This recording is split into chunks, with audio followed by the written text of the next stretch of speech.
আজকে অনেক দিন বাদে সন্ধেবেলায় একটু লুচি ভাজছি।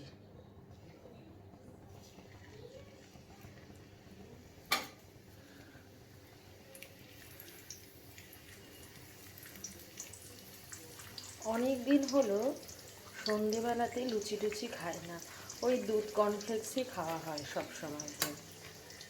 তাই মনে হলো আজকে একটু লুচি খাই।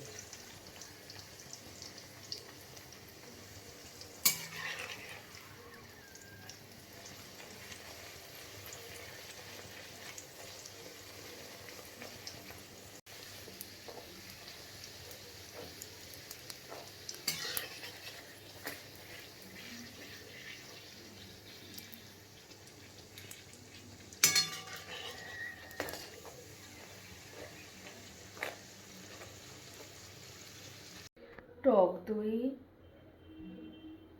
পোস্ত বাটা, কাজু বাদাম বাটা দিয়ে গুঁড়ি আলুর দম করেছি, আর সাথে লুচি। লুচি আর আলুর দমের কম্বিনেশনটা খুব সুন্দর লাগে। আজ অনেক দিন বাদে সন্ধেবেলা লুচি আর গুঁড়ি আলুর দম খাবো।